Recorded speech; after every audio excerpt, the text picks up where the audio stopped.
So when we last left our coterie, it was amidst all of my many thanks for you all making it, for giving me the opportunity to share and enjoy the characters' chronicles and their trials and tribulations, but all of their foibles, all of their wins, all of their minor victories and major losses.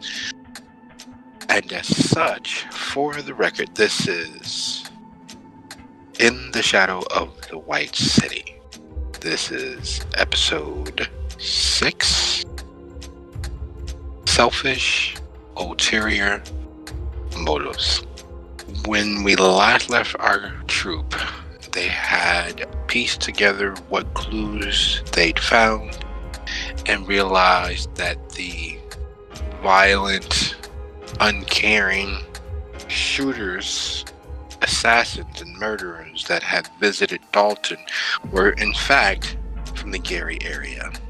Indiana in general, Gary specific, based on the information that had come to them. There was a plan loosely penciled in as to visiting Gary to find at least these murderers, at least these assassins, at least these bad people, and steal some justice for the fallen family, to somehow balance the scales as best as possible. So, coming back from outside, Abner, what's on his mind? What is his plan going forward? Well, his plan is kill these bastards. They have done the most evil thing he can imagine. He cannot allow them to exist. That is his goal for the night. But he's going to do something interesting. I'm going to try to find Everett first. Well, that's easy enough. You guys are still in the warehouse that you had snuck away from scrutiny in. Alright. I look to him and say, you said that these guys are from the same clan as you, right? Think of it as same clans, but different mothers and fathers, in a way. Yeah. Makes sense. I mean, it's the same bloodline. Are you able to get an audience with them? I mean, I am independent, and they seem to be more Onyx. But the last time I checked, I'm pretty sure Gary took our what's it called? A movement away from the Onyx and the Camarilla as a fuck you to them. So I'm pretty sure they pretty much want to say fuck me as well. At least that's what I think, because the Camarilla with the Tremere Camarilla, like the Chantry, are kind of like friendly terms, but then of course they probably want to kill me either way, because Abner, you just see Abner slowly closing his eyes. It's a fucking mess with these Tremures. That's why I left them over there in Chicago. I just wanted to be by myself and read some fucking books and that, but it seems like no matter what we do, they always seem to cause trouble with me. So you can't get an audience with them. So you want me to get an audience with them? The people that are winning this game that wants to take over Dalton. Let me just call them up and let them be prepared for an ambush, and probably gun us down in the mix of it all. Gary's like a ghost town, isn't it? How many people dressed like? No, Gary. Not even the ghosts want to hang around Gary. It is a larger, a more diversely spread version of Dalton, except for without the protected insulation that had come from being a protectorate of Chicago. They were run into the ground. They were led astray, and they were taken advantage of by the former reigning Prince of Chicago, Loden, as an example as to what not to do, how not to challenge him before his death, of course.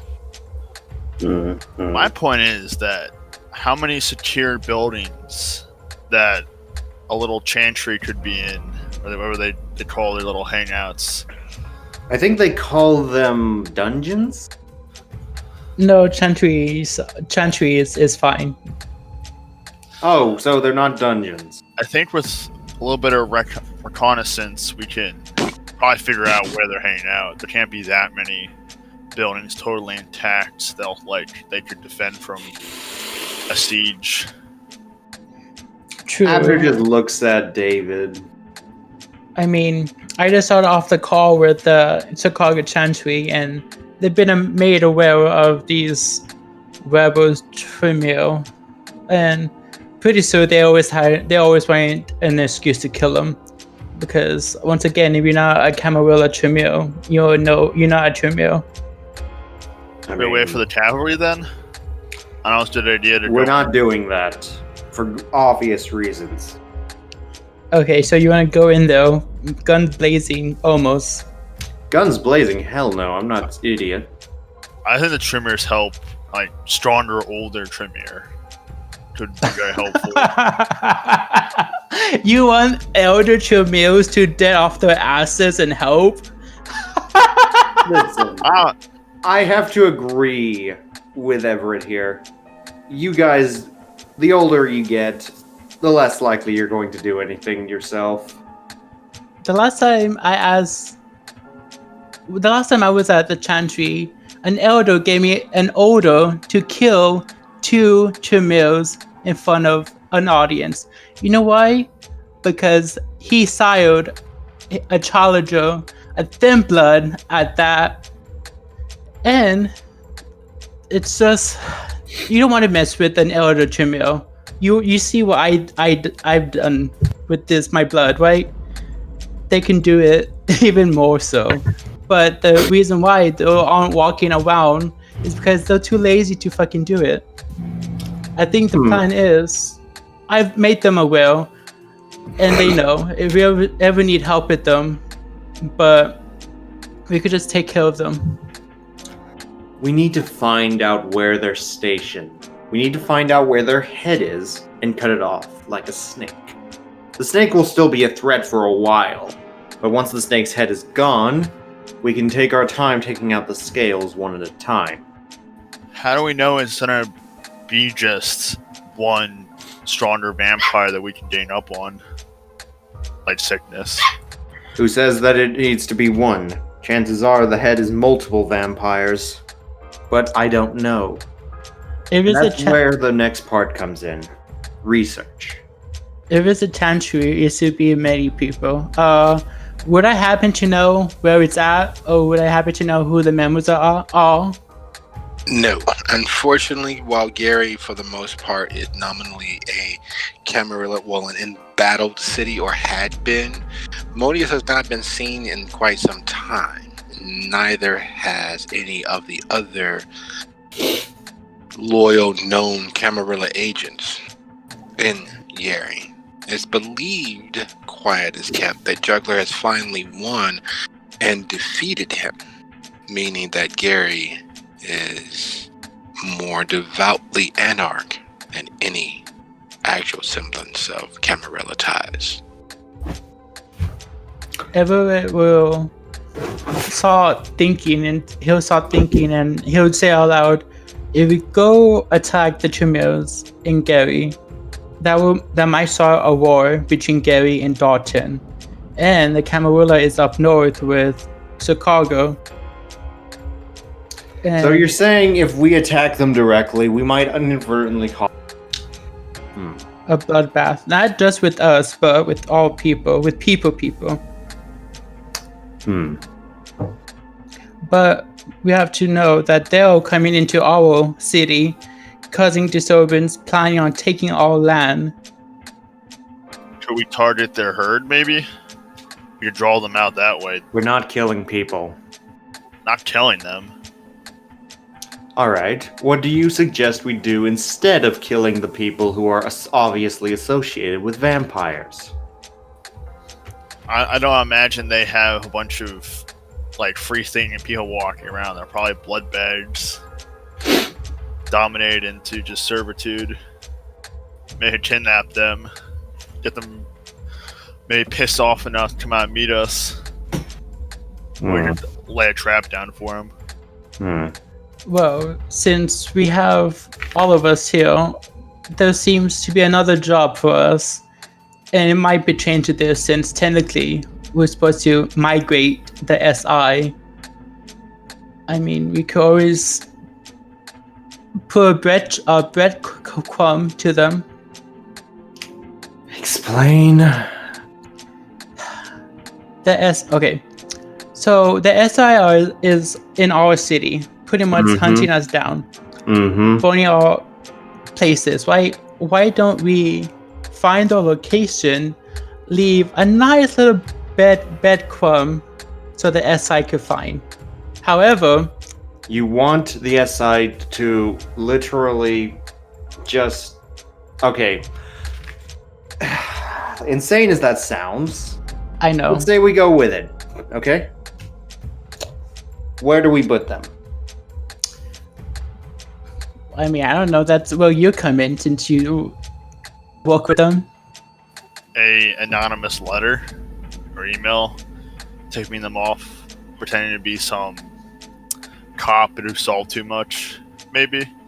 So you're wanting me to impersonate someone so that we can get the SI off our You tail. literally were one of them. You should know their like lingo, how to copy.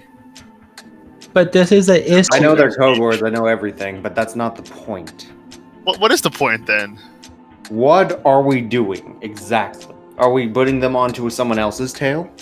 Because you're forgetting that I actually have a similar mindset to them.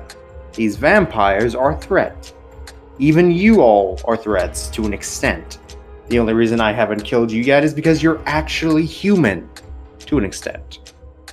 As long as that remains the same, I have no reason to stake you. See the point?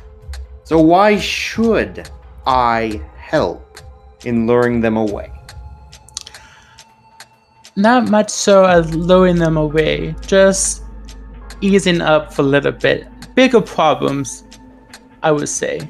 Alright, let me say, okay, I might be able to get them on someone else's tail, but I need to know exactly who you want to use as bait. What vampire do you want them to be sect on? The Tremere. The Tremere Chantry and Gary. We have to find out who they are first, at least. And hopefully, I mean, the SI seems to be a worldwide, international team members. Woo, like the Power Rangers. It's actually multinational. Multinational spies that go in and kill vampires, kindreds. But that was just an idea. That was just an idea because technically I don't agree with the SI. We're leaving our SI chill. I don't agree with that because the last time that happened, the first time it happens, there was a week of nightmares. And yeah, they kind of wiped a bunch of vampires out. So I don't want to inadvertently make a bigger mess. That was just a suggestion. Alright, so alternative? We still need to find these individuals and smoke them out. Then the first step is reconnaissance. Exactly. I say we take only one car. Sorry. Not be suspicious. Whose car are we taking? Luckily for us, I happen to have taken some lessons from my time overseas in Japan. Well, like a year in Japan, but not the point. You speak Japanese? Hell no, No, I don't speak Japanese. I had to have a translator. Oh, well. Point is, they have a really good, useful reconnaissance method. And I know, like, one of them. I need a towel. I need a blood bag. And I need a blue shirt. Okay, simple enough. I might have 2 of those things in my storage unit, maybe. A blue suit or a towel or a It's- black bag? We're in a city, so a black outfit might actually be better. The point of it is to blend in with the night sky. And because we're in a city, the blackness is overwhelmed by the light pollution. So you're telling me we're going shopping for clothes? Because if so, I know the perfect place. I regret mentioning any of this to you. So, the idea is to find your implements to initiate a contact of stealth and reconnoitering the area. Getting to Gary is the issue. Whose car indeed will you take to drive the just under an hour to get to Gary, Indiana, Dalton's sister city in decline? Though with Gary, it was an actual forced, targeted attack, whereas in Dalton, it was just the burgeoning electronic revolution, the internet revolution, the lack of contact and constant socialization. Whereas with Gary, it was a targeted, forced, focused attack of kindred might to prove its own strength. And as such, because of the targeted efforts, Gary is far more deserted. It is far more declined from its once vaunted position as the steel city, the producer of a significant portion of American steel. And while there is, strangely enough, still a steel factory in operation in Gary's city limits, it is akin to working in McDonald's. The pride and ability to support one's family has all but gone out the window. While they still make more than you would expect for unskilled labor, they are not unskilled.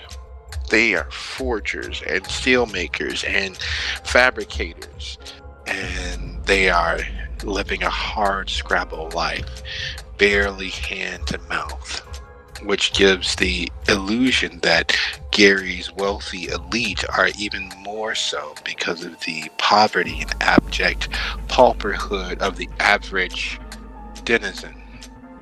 So I'm guessing there's not a bus that could take us over there.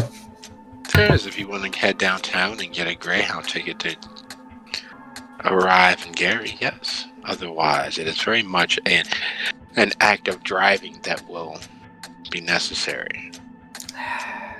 Well, considering I haven't driven a car in years. I just know how to press a gas and not hit anybody. Don't look at me. So we're relying on the person that actually has a van. I guess so. I mean, if you want, you could follow me to the mall to get our outfits and I'll pay for that. At least I could do that. How many towels do you have? At my house? I have David. one for each. Oh, David. Gotta look. I think it's sort of in piles. In my house. So I'm just going to point this out specifically. The towels are every tool. They can be used for almost anything we can imagine.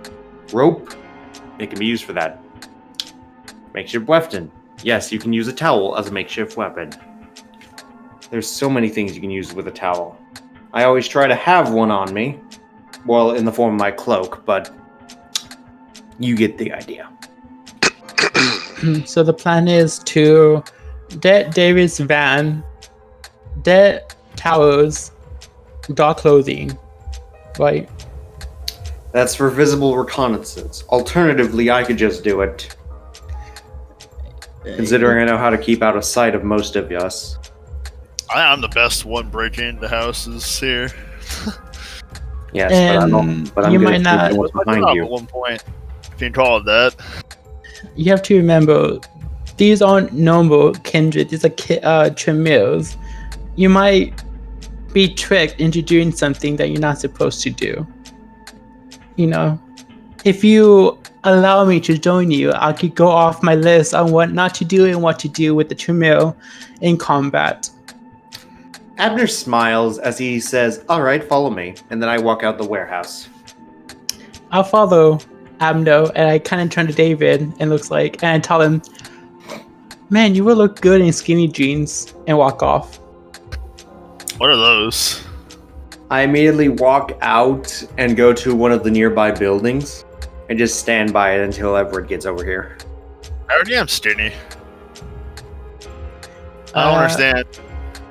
Skinny. Oh, it's just two we could fit in. It's the only thing we want. Dog clothing. So we're thinking of dog clothing. The best place to get dog clothing is Hot Topic, since they only sell black, basically.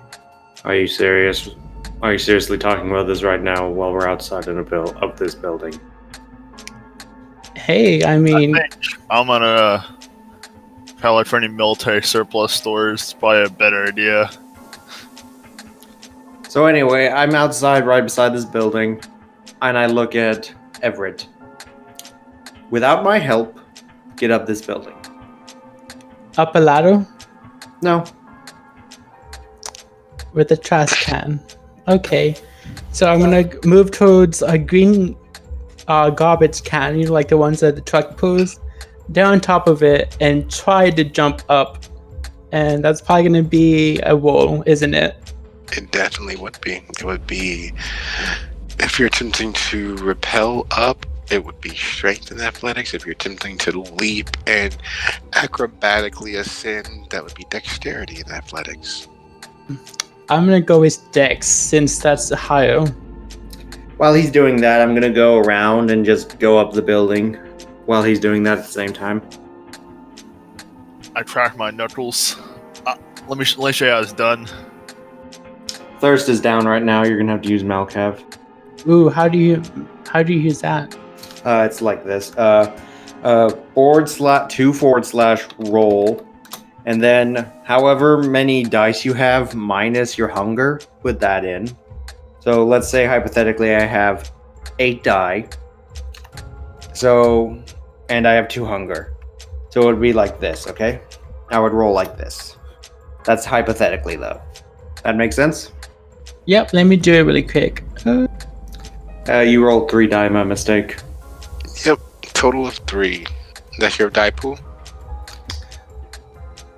No, actually, it's only 2. Oops. So it would be 1 N, 1 H.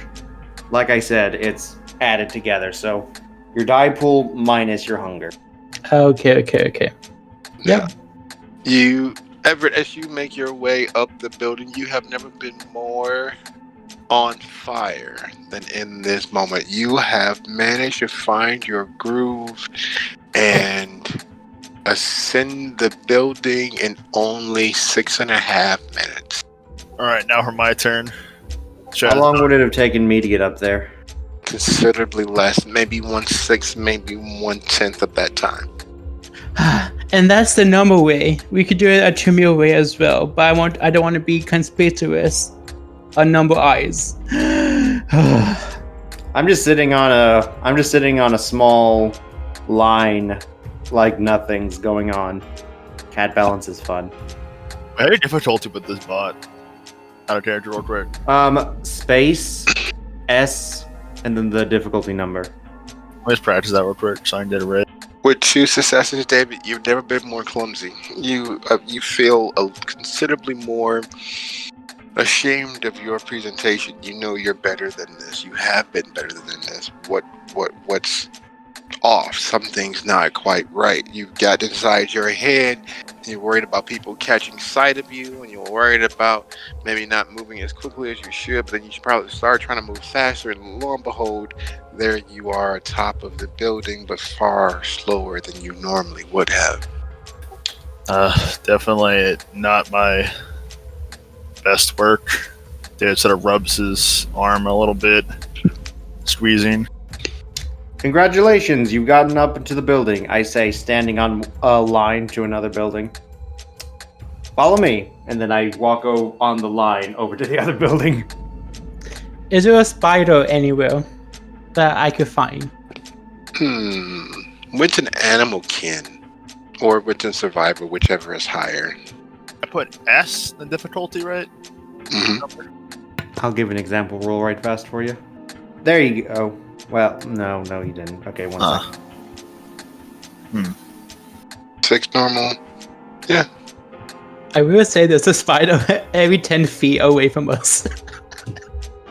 That's a myth, by the way. In every head, it makes sense.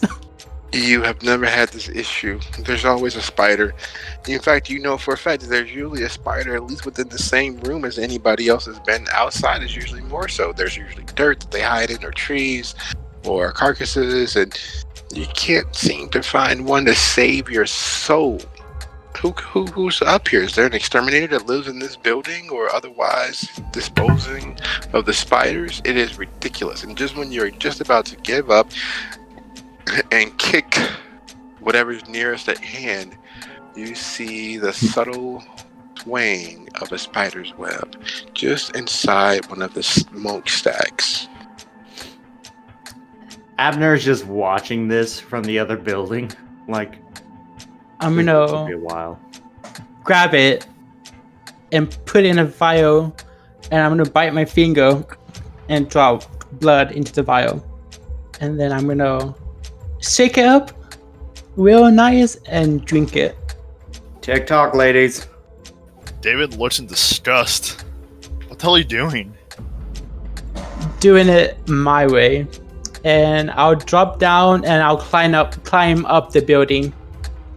I just look and I actually give a subtle nod of approval. And I'll It's not quite as simple as that. You Oh, literally go from being a bipedal entity to someone who's hobbling along, missing a few limbs. Not that you actually are. You are as quick, silent, and as graceful as a spider, but watching as your joints bend and move in fluid ways that you normally would not expect. You have nearly full mobility and seem to be double jointed as you creep and crawl and slither up the building, and your fingers catching on and moving along the brick as if they were able to dig into the very fabric of them itself. You scuttle and skitter and arrive at the top of the building, and is literally watching a human become a spider in Jesus movement. Christ. Are you sure? You're not one of those Sabat freaks? I approve. As long as you can do that without being spotted, which, considering nobody looks up, is relatively easy. Now, Abner, since you don't seem to understand the whole Tremere things, can I show you something? I mean, do I have a choice, or are you just going to pretend I do and just wait until I say yes? Okay, out of character, is it okay to use Dragon Call on Abner? Is there a what? Okay to use Dragon Call. On Abner. I'm asking for permission. Doesn't Dragon Call have certain conditions that have to be met? Yes, and you drank my blood, and it's past. It should be. Has it been past an hour? Yes. Let's see. I'll read the word. Ingredients: a ceremony dagger. Before proceeding with the ritual, the victim blood must be exposed. The cast of blood, either by drinking it or having an open wound, or even the bare skin. It kind of goes there, and then I have to do my system. And that's going to take how long? Make a resolve plus my blood sorcery forces stamina and resolve. Every point of margin on a win does a point of damage to the victim as the blood vessel bursts in the lungs filled with blood. Aggravated to murder superficial on vampires. And I can repeat this up to twice. Or 3 times. It would take 15 minutes to do this in total, by the way. Because of how rituals work. But out of character, I don't mind. Abner would just be like, okay. Abner, I'm gonna show you something lovely. And I just want you to understand, I'm doing this for your own good, to understand the dangers of Tremere. And I'll pull out my knife, and I'll slit my wrist, and I'll roll my dice. It takes 15 minutes in total, by the way, for this entire ritual to go on. So During that time, I'm just going to walk over while he's doing the ritual, pull out my stake, and point it near his heart. Hun, telling you, this is what we do. Just a drop of blood, and you wouldn't even know it. They don't even have to be in the same room. Yes, but the thing is, you're an ally. Considering it would take them way too long to get blood into my system and live, it's not going to happen to me, whatever you're doing. Okay. Just want you to be aware of always. And you should never drink from a true meal. And I put my knife away. Man, that blood drinking from a Tremere is fun. It is tasty. The blood doesn't have all of the, the icky factor of making you addicted to it. There's always a good reason to drink another kindred's blood. Namely, you're drinking a kindred's blood, so it has a little more kick. While all of this hullabaloo is taking place, the standard question, the originating question of the evening still hovers over the troops' head. How are you going to make it into Carrie? Who's driving? I vote David drives. My car, I assume then? You're electing me to drive? Considering I can't drive, I mostly travel by rooftop. Yes. Right, hop into the old Suburban. Yeah, The drive to Gary, because David is skilled and a relied upon messenger and delivery agent for the less than scrupulous kindred. Surprisingly, unlike what most people, David and Everett are expecting, he doesn't get on the expressway. He takes several back roads, several out of the way routes, and lo and behold, even with not using the expressway, without taking the E-way or the Skyway, he manages to deposit you all and arrive in Gary in just under 30 minutes. The drive shouldn't have been possible, considering that traffic is a way of life. It is a contact sport, even at this late hour of the evening. Yet, due his own skill and practice, you all arrive in Gary less than an hour later. And unfortunately, the gossip, the public perception of Gary does not do it justice. It undersells the malaise, the very spirit of defeat and depression. There are people on the streets, moving about their night, going from one dead-end position in life to the next, to make just enough money to start the entire cycle all over again. And while you're expecting wide swaths of deserted landscape, destroyed buildings, husk that would make the Blitz look like a glamorous made-for-TV movie, it's far, far worse. The buildings are occupied. They are dilapidated, but only in that threadbare, uncared for status. The bricks are dirty. The wood looks well used and sun scorched. The streets have piles of litter every few hundred feet. The cars, it looks as if you stepped back in time to at least the late 90s instead of 2020 that we are currently in.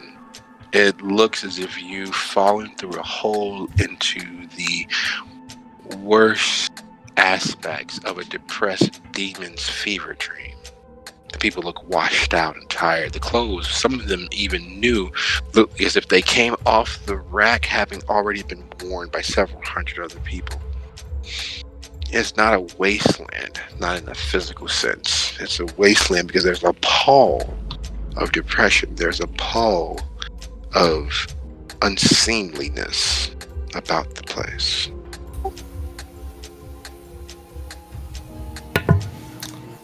Well,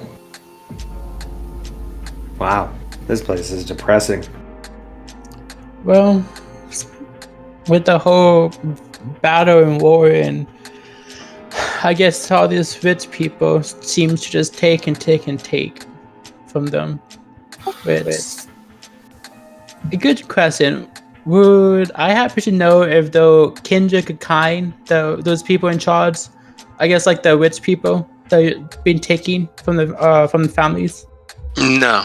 Your average typical night revolves around a little plaything to obtain the very needed blood.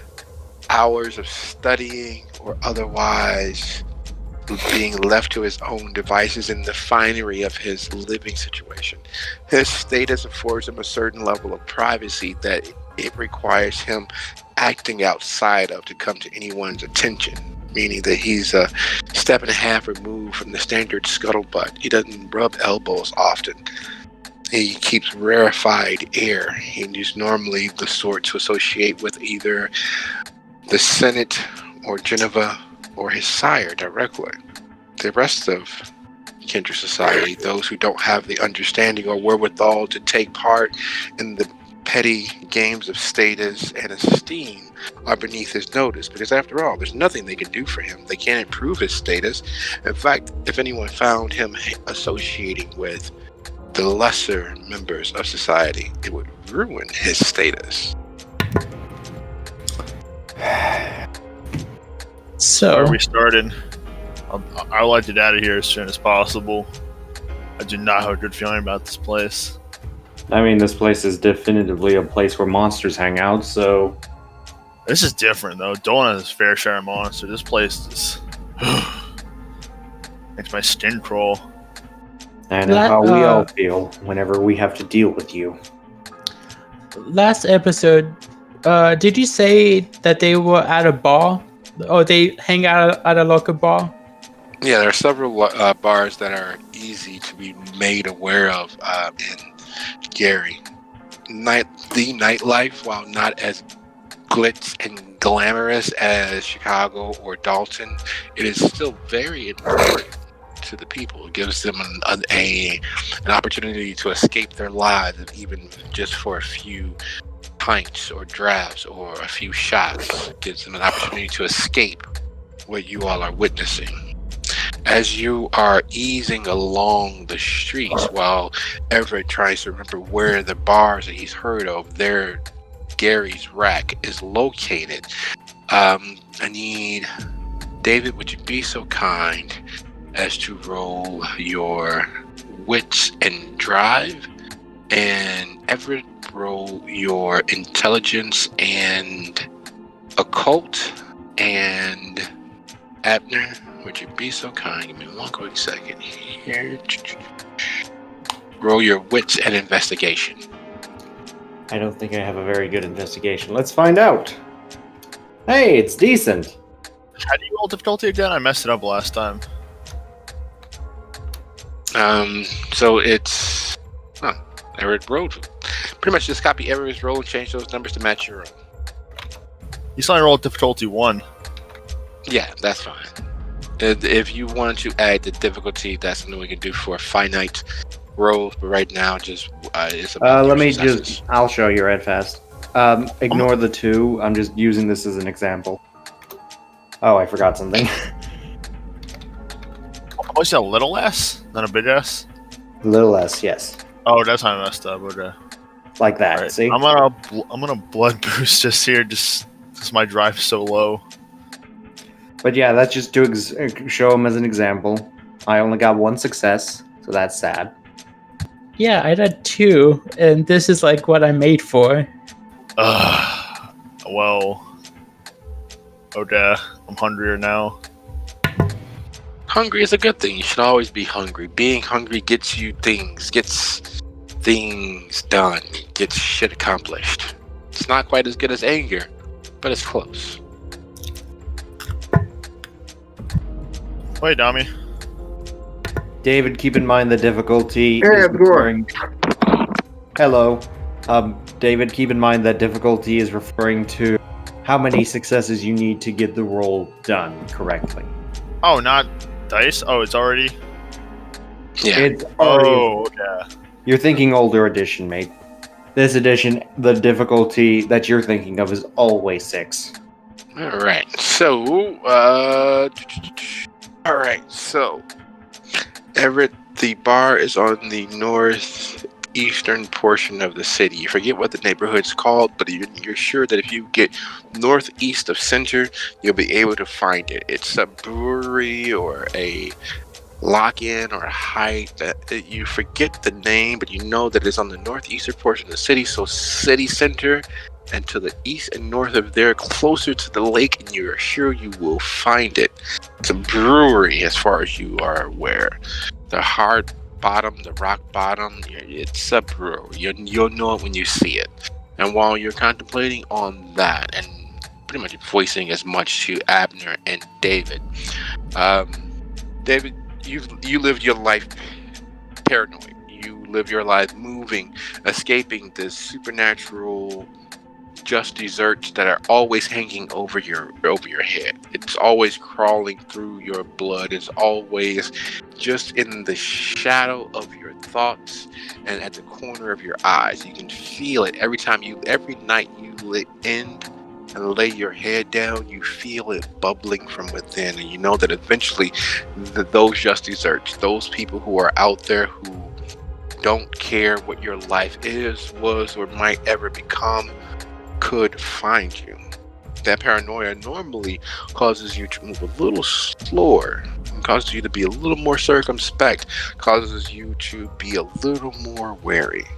And so you notice the large-bodied SUV that's been in your shadow of your car of your vehicle for the last just over half a mile. They were 2 cars back, then 3 cars back. Now they're 1 car back, and they're still there. Being as you are not a denizen of the city, you're not regularly here at Gary, you're not heading in a direct path towards anywhere, because Everett's, has informed you is northeast of city center, so you're meandering. There's not a chance in this world or the next that another vehicle would be as meandering through the streets at this hour of the evening. Abner, there's a set to David's shoulders and a absent-minded look in Everett's eyes as he's turned within, trying to find some detail that evades him in his memory. But the way that David keeps watching his side mirrors and the rearview mirror, it sets a portion of you on edge. I look back. Would I see the SUV? You'd see several cars, and there's nothing out of place about it because you haven't seen them follow you as much for as long. So there's just several vehicles behind you. And with the way that David's driving, unlike his driving on the back roads, as slowly and well within the speed limit as he's moving, that's a little odd in and of itself. Dami, would you be so kind as to go right ahead, Wits and Oblivion for me? Okay.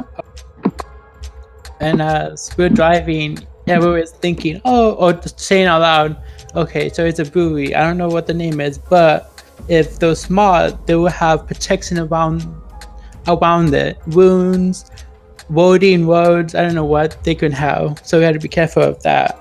Thirst is down. You're going to have to use Malcaf. If you look there in the sub right above you where David rolled, you see how he what syntax he used there? Double backspace, roll space. It is the total number of die in your die pool minus your hunger goes first before the N, and then your hunger die go before the H. So just to make sure, it's my die pool minus the hunger before the N, and the hunger die after the H. The hunger die before the H. Before the H? Yeah, before the H. It's the numbers are before the letters. You subtract the hunger from the normal die, and then you roll them because thirst is currently off. So like this. This is a test. I'm going to roll 5 die. This is how you would roll 5 die. Oh, got it. Okay. That is it, but the only thing is I can't tell if that's a positive or a negative. It's 4 successes, so Okay, then I'm good with that. There is a bestial failure there, though. And you missed it by 3. No. Okay, well, deal with it good. No, you didn't miss it by 3. Unfortunately for you, there's a certain connection that one had when dealing with the many worlds beyond this one. You feel it almost every time you're in close proximity to Everett. There's that hint of all of the many potential others. It gets more specific depending on which realm beyond this one you deal with the most. And it's a perfume that you instantaneously recognize on others in the world around you. The moment that you all cross over into Gary, you felt as if you were in the very doorway to the Shadowlands. While the world didn't turn gray or shift sideways, you definitely feel that pull of never-ending torment and sorrow that the Shadowlands and that portion of the other worlds actually. It is not the glittering fields of Mayad. It is not any of the other boundless realms. The Shadowlands is the heart of darkness, of all things.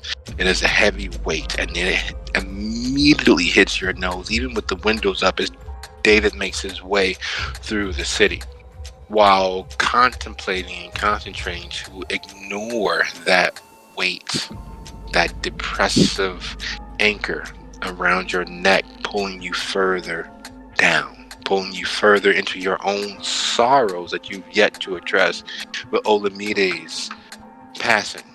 That same sorrow that is an immediate trigger to the anger and rage of you as you try to fight and stave off those feelings. The world ahead of you, as David wheels and meanders north and east through the city, gets exponentially worse. You see people, specters and spirits, the weight of them. You don't actually see them with your eyes or any semblance of such, but you can feel them hanging from the trees. You can feel them sprawled across the road.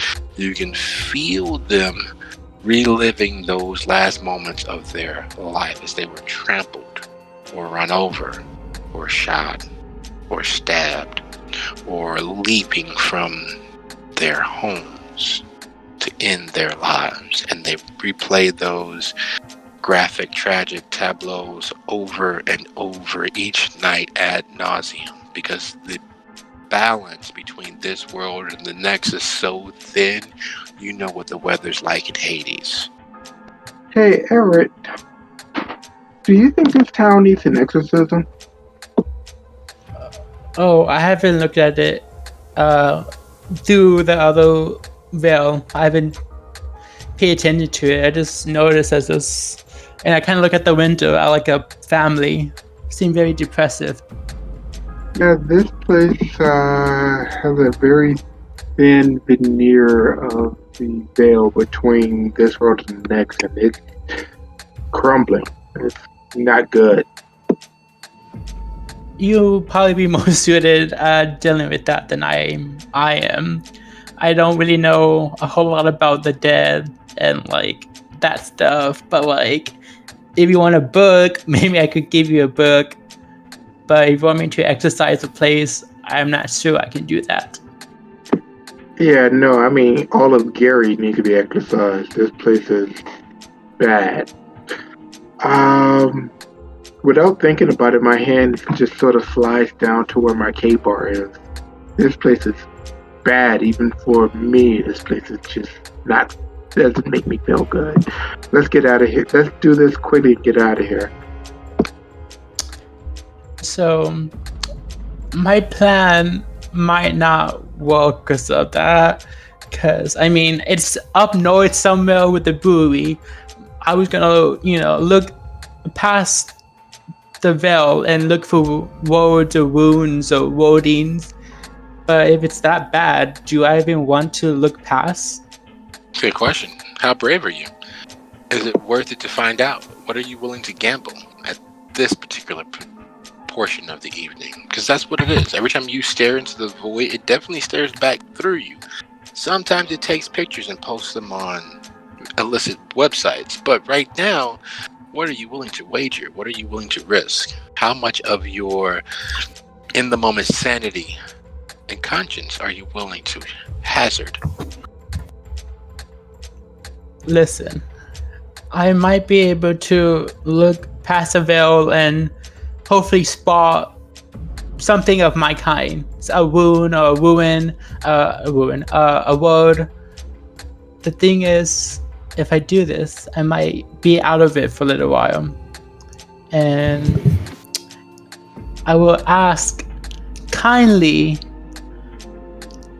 of my coterie members to at least watch over my body as I try to pierce the veil and look for what I need to do. Is that something we can all agree to? I got your back. Don't worry about it. Mm-hmm. I look to David and whisper, "By the way, you seem to be acting a little off. What's wrong?" Me? Mm-hmm. I just don't like this place. It doesn't seem right to me. And the constant looking in your mirror? Yeah, there's someone be following us. I don't know what's up with that. Can you identify the car for me? All I can really see is black SUV. Can't really see the make or model that well. Do I see a...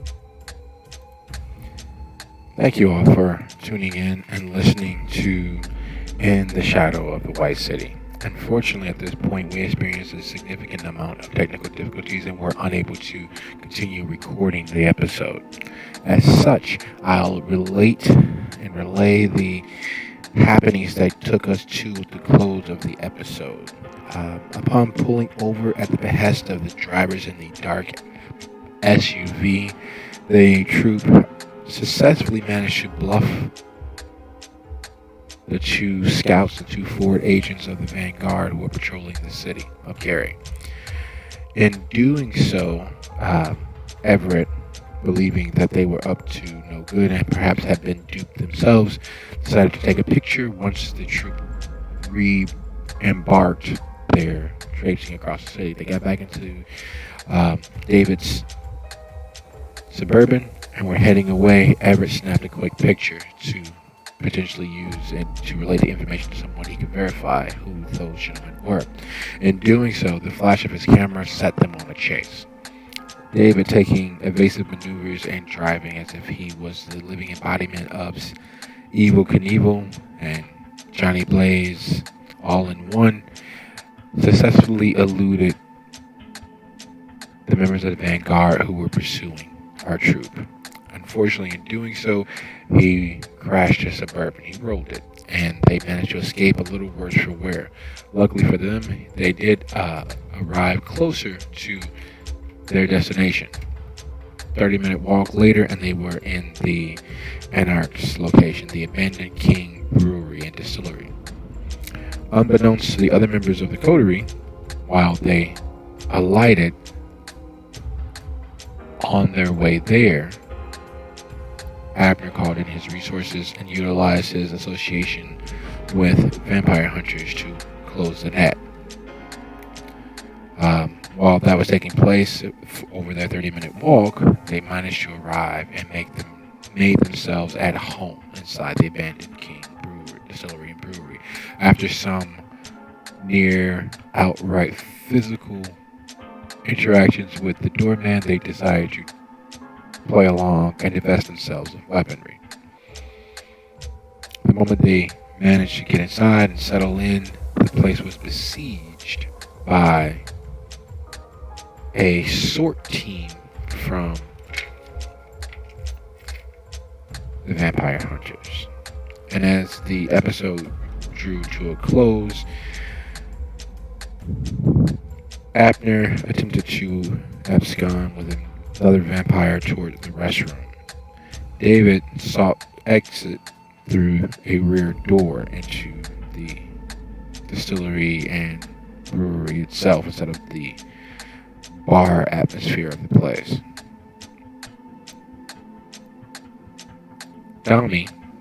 seeking egress through the second story window to find a way to escape, and Everett seeking to utilize all of his veritable wealth of skills to create an opening through the facility's restrooms into the sewer beneath. All the while, the SWORD team were shooting and making their way inside with a decided shock and awe focus. And as the results of their actions were left in the air, we draw to a close and left on the cliffhanger of cliffhangers. Again, we do apologize for the technical difficulties. We wish there were other ways to find our way around them, but luckily the troupe give as good as they get, and we will pick up next week with In the Shadow of the White City. Thank you all for your time. Have a lovely evening.